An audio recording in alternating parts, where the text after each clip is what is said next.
हमारे मुल्क में एक मेजर प्रॉब्लम ब्लड प्रेशर और आर्टरीज में ब्लॉकेज का है। और ब्लड प्रेशर बढ़ने की एक वाहिद, सिर्फ एक मेजर वजह यह है कि आपकी आर्टरीज या ब्लॉक हो रही हैं या हो चुकी हैं।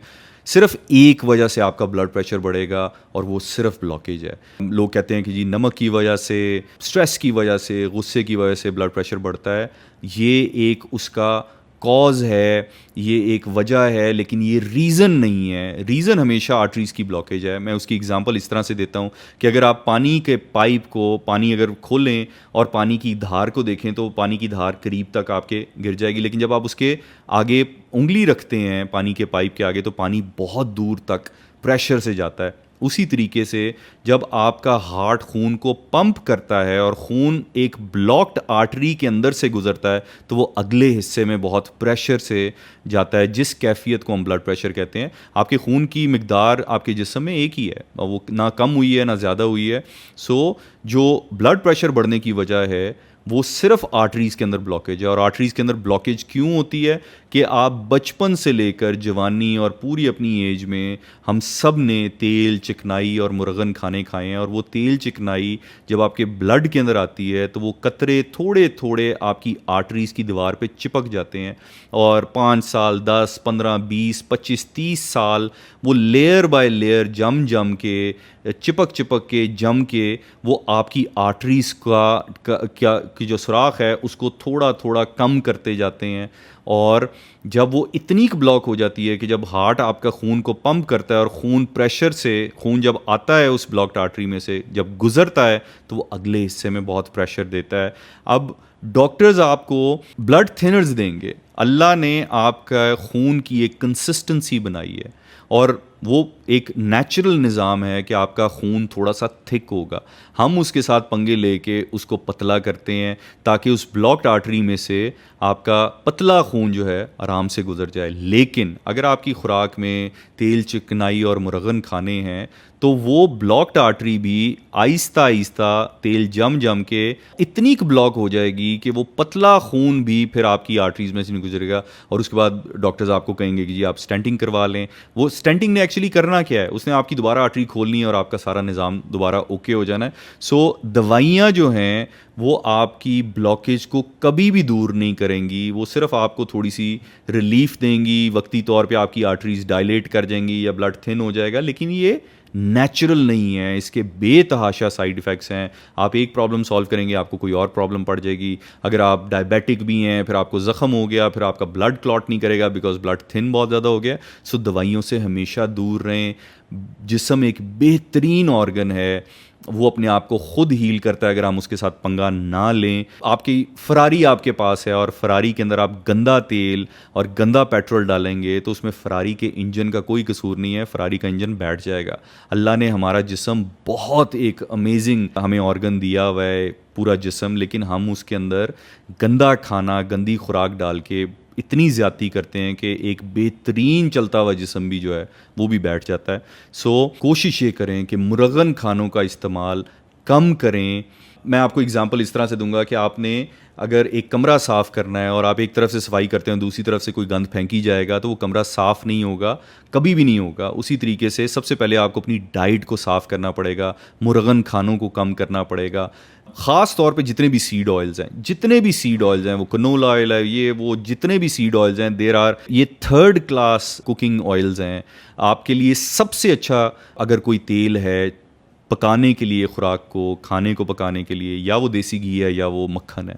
ये दो चीज़ें बेहतरीन हैं। हम पहले भी सारी ज़िंदगी इंसान ये इस्तेमाल करता है, अब ये हम प्रोसेस्ड ऑयल इस्तेमाल करते हैं जिसकी वजह से बेताशा प्रॉब्लम्स हैं।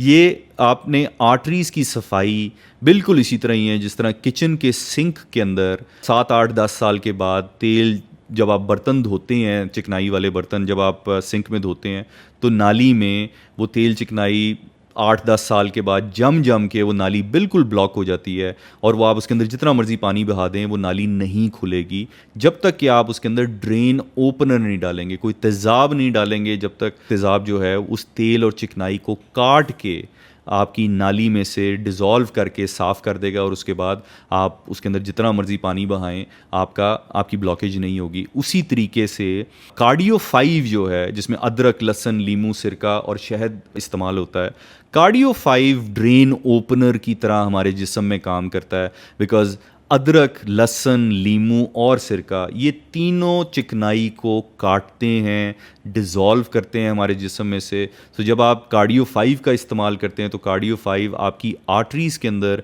जो ब्लॉकेज है उसको दूर करता है, उस तेल चिकनाई को पिघला के, उसको काट के, डिज़ोल्व करके उसको आपकी आर्टरीज़ में से साफ़ करता है। बहुत सारे लोग कहते हैं कि जी नमक, गुस्सा, स्ट्रेस, इसकी वजह से ब्लड प्रेशर बढ़ता है। ये कुछ हद तक सच है, लेकिन इस तरह नहीं जिस तरह आप सोचते हैं। जब भी आप नमक खाएंगे, जब भी आप स्ट्रेस लेंगे, जब भी आप गुस्सा करेंगे, आपका हार्ट बीट तेज़ करना शुरू करता है, आपकी हार्ट बीट तेज़ हो जाती है। हार्ट बीट जब तेज़ होगी तो वो ज़्यादा खून आपकी पुश करेगा, लेकिन उस ज़्यादा खून ने भी उस ब्लॉक्ड आर्टरी में से ही गुजरना है, और वो जब ब्लॉक्ड आर्टरी में से गुजरेगा, जितना ज़्यादा खून ब्लॉक्ड आर्टरी में से गुजरेगा उतना ही अगले हिस्से में प्रेशर बढ़ेगा।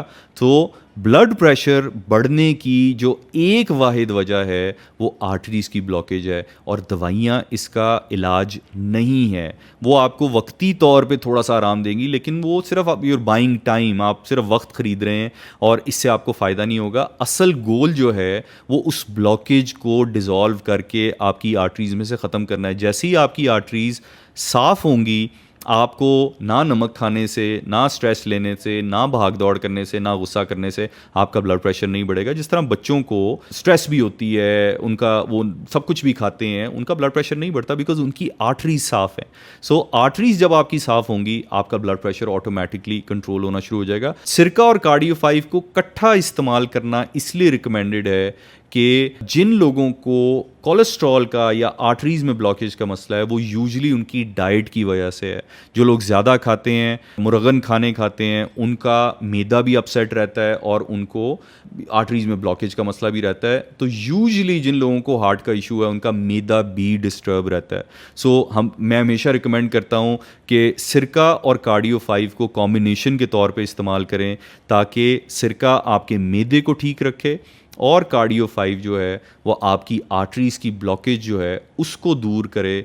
जब आपकी आर्टरीज़ खुलना शुरू हो जाएंगी, और इसको कुछ हफ्ते और महीने दरकार होते हैं, बिकॉज एलोपैथी फौरी असर करती है, लेकिन नेचुरल प्रोडक्ट्स जो हैं उनको कुछ महीने लग जाते हैं। सो अगर आप सिरका और कार्डियो 5 इकट्ठे इस्तेमाल करेंगे तो 1-1.5 महीने के बाद आप वाज़े तौर पे अपने जिस्म में फ़ील करेंगे कि आपका जो चेस्ट के ऊपर दबाव है वो कम होना शुरू हो गया है, और आपकी जो सर्कुलेशन है वो बेहतर हो गई है। अगर आप कोई दवाइयाँ इस्तेमाल कर भी रहे हैं हार्ट के लिए, ब्लड प्रेशर के लिए, तो आप वो करते रहें। जैसे जैसे आप महसूस करेंगे कि 1-1.5 महीने के बाद अगर आप एक गोली रोज़ की खाते हैं तो उसको एक दिन छोड़ के एक गोली करके देखें। अगर आपका ब्लड प्रेशर फिर भी रेगुलेट करता है तो 2 दिन छोड़ के गोली खाना शुरू कर दें। अगर तब भी रेगुलेट करता है तो आहिस्ता आहिस्ता अपनी एलोपैथी और मेडिसिन्स को अपने सिस्टम में से निकालना शुरू करें। आप जैसे ही नेचुरल रेमेडीज़ पे आएंगे, आपका जिस्म रिस्पॉन्ड करना शुरू करेगा और वो अपने आप को खुद हील करेगा और आपको ये वाला प्रॉब्लम नहीं आएगा। सो ब्लड प्रेशर जो है वो सिर्फ और सिर्फ आर्टरीज़ की ब्लॉकेज से आता है, इसमें खुराक का ताल्लुक नहीं है। तेल चिकनाई वाले खाने उनको कम कीजिए, मुरगन खानों को कम करें, आप अपनी कार्बोहाइड्रेट्स और शुगर की कंजम्पशन को कम करें, प्रोटीन्स का इजाफा करें अपनी डाइट के अंदर, और कार्डियो 5 का इस्तेमाल सिरके के साथ करें तो आपकी आर्टरीज़ खुलना शुरू होंगी और आपके ब्लड प्रेशर का प्रॉब्लम कम्प्लीटली ख़त्म हो जाएगा।